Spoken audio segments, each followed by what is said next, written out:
बाप रे, बारिश हो रही है, बारिश। Hello guys, welcome back to क्रिएरा। आप सबका स्वागत है फिर से कोड इग्नाइटर सीरीज़ में। तो यस, आज हम हमारी सीरीज़ का तीसरा वीडियो रिकॉर्ड कर रहे हैं गाइज। अगर आप पहले 2 वीडियो नहीं देखे हो तो प्लीज़ उनको देखो, उसके बाद ही इस वीडियो को कंटिन्यू करना। क्योंकि अगर आपको पता है तो ठीक है, अगर नहीं पता है तो आपको पता नहीं चलेगा कि कैसे करना है इनको, ठीक है।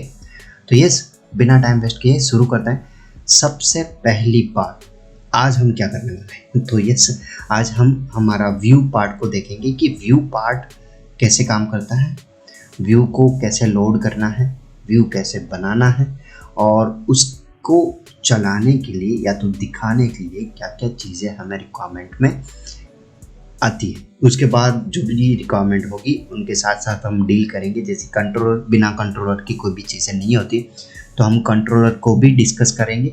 और यस, अल्टीमेटली यूआरएल्स के साथ आप काम करने वाले हो तो यस, आपको वो भी चीज़ें आपको करनी पड़ेगी, ठीक है। तो यस, शुरू करते हैं गाइस। यहाँ पर अभी देखो, व्यूज़ कहाँ पर होते हैं, मतलब जो व्यू फाइल आप बनाओगे वो कहाँ पर बनाओगे। मैंने आपको बताया था कि सबसे अहम जो फोल्डर होता है वो होता है एप्लीकेशन। तो उसके अंदर जाना है, उसके बाद व्यूज़, ये रहा आपका फोल्डर। यहाँ पर आपको फाइल बनानी है, तो मैं यहाँ पर एक नई फाइल बनाता हूँ, उसको नाम दे देता हूँ index.php। सिंपल सी बात है, दे दिया। और ये मैंने किया स्ट्रक्चर को स्टार्ट, ठीक है। ये मेरा होगा first page, first view page, ऐसा, ठीक है। अब यहाँ पर हम कुछ भी लिख देते हैं डेमो के लिए। This is my first page of view in code igniter, ठीक है। तो ये हमारा सिंपल सा व्यू बन गया गाइस। हमें सिर्फ यहाँ पर क्या बोलते हैं, अभी समझने के लिए सिर्फ यही लिख रहे हैं, ठीक है। फिर आगे जाके बहुत कुछ करेंगे, लेकिन फिलहाल ये चलेगा। तो ये हमारा व्यू है, उनके साथ हमें क्या करना है, किस तरीके से करना है, वो हम आगे जाके देखेंगे। अब व्यू को लोड कैसे किया जाए, अब देखो, पहले तो इनको हम सेव कर देते हैं। सेव हो गया। उसके बाद अगर आप यहाँ पर आओगे तो डायरेक्टली एंटर करोगे तो आपको वही चीज़ मिलेगी जो आपको अभी दिख रही है, ठीक है।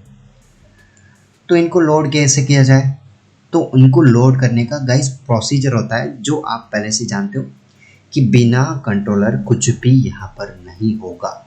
उसके बाद कंट्रोलर को कैसे चलाना है वो भी उनके लिए रूल है। तो रूल कैसे कर रहे हैं, किस तरीके से रूल के साथ डील करना है, वो सारा का सारा जो चीज़ है वो अभी हम देखते हैं कैसे होगा। तो ये हो गया हमारा व्यू पार्ट। उसके बाद आते हैं कंट्रोलर में। कंट्रोलर में एक नया कंट्रोलर बनाते हैं, उसको नाम दे देते हैं work.php। यस गाइस, सबसे अहम और ज़रूरी बात, कंट्रोलर का जो भी आप नाम देते हो उनका फर्स्ट कैरेक्टर ऑलवेज कैपिटल होना चाहिए, ठीक है। या तो स्मॉल अभी आप रख सकते हो क्योंकि लोकली काम कर रहे हो, ठीक है। लेकिन अगर आप लाइव सर्वर में काम करते हो तो गाइस ये लाइव में काम नहीं करता है, आप एरर ढूंढते रह जाओगे, फिर भी आपको नहीं मिला। तो यस, आपकी आदत ही ऐसे डालो कि जो भी मिस्टेक छोटी छोटी है वो ना हो, ठीक है। तो कंट्रोलर का जो नाम होता है वो फर्स्ट कैरेक्टर ऑलवेज कैपिटल ही होना चाहिए और आपको वही करना है, ठीक है। और ये हो गया हमारा कंट्रोलर डन, रेडी, ठीक है। अभी आपको क्या करना है गाइस, ये जो welcome.php है, ये सारा का सारा जो चीज़ है वो आपको पहले समझ लेना है कि यहाँ पर चीज़ें कैसे काम करती है, ठीक है। तो मैंने समझ लिया कि हाँ भाई ये चीज़ें ऐसे काम करती है, तो मैं इसको करता हूँ control A control C, copy कर लेता हूँ। सिंपल सी बात है, वैसे हम आदत से मजबूर हैं। इसको मैंने कर दिया पेस्ट, ठीक है। अभी ये जो अंदर की जो चीज़ें हैं उनको मेरे काम की वो नहीं है, तो मैंने उनको निकाल दिया। तो यस गाइस, फाइल का जो नाम होता है वही क्लास का नाम होना चाहिए, इट इज़ कंपलसरी, ठीक है। तो यहाँ पर हम क्या कर देते हैं, वर्क, ठीक है। ये हमारा वर्क हो गया, ये हमारा कंट्रोल क्रिएट हो गया, उसको एक्सटेंड किया CI कंट्रोलर, ठीक है। अभी आपको लोड करना है, तो उनके लिए आपने एक मेथड बना दी index.php, ये बनाई है। आप चाहो तो दूसरी भी मेथड बना सकते हो, ठीक है। मैंने इसको लोड किया व्यू के साथ। अब व्यू के अंदर जो भी फाइल है उसका नाम यहाँ पर सिर्फ लिखना है विदाउट एक्सटेंशन इंडेक्स, खत्म। और ये आपका व्यू हो गया कंप्लीट, मतलब व्यू को लोड करने का जो प्रोसीजर होता है वो कंप्लीट हो गया। अभी गाइस एक और चीज़ बाकी है, वो है राउट। अभी आपको आना है कॉन्फ़िग फोल्डर के अंदर, जो राउट है यहाँ पर आना है। तो हमने जो कंट्रोलर बनाया गाइस, उनको हम अभी क्या करते हैं, डिफ़ॉल्ट कंट्रोलर बनाते हैं। ये रहा डिफ़ॉल्ट कंट्रोलर, मतलब जो भी ऑटोमेटिकली लोड होगा उसका नाम होता है डिफ़ॉल्ट कंट्रोलर। तो उनको मैं नाम दे देता हूँ वर्क, ऐसा, क्योंकि हमारे जो कंट्रोलर का नाम है यहाँ पर वो वर्क है, ठीक है। अभी हम यहाँ पर आते हैं गाइस, और मैं यहाँ पर रिफ्रेश कर रहा हूँ, तो देखो आपका जो व्यू का पार्ट है वो ऑटोमेटिकली लोड हो गया। तो यस, व्यू को लोड करने के लिए आपको 3 चीज़ों का ध्यान रखना है। पहले, व्यू में आप फाइल बना लो। दूसरी बात, कंट्रोलर के साथ आपको व्यू को बुलाना है, कोई भी मेथड हो आप बुला सकते हो।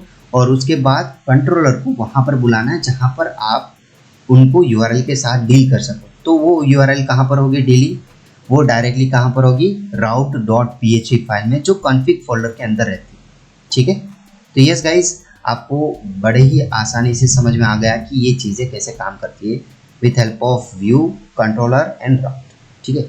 सो thank you so much guys video देखने के लिए। यस, अगले वीडियो में फिर से मिलेंगे। अगर आपको कोई भी डाउट या तो क्वेश्चन हो तो प्लीज़ आप कमेंट कर सकते हो।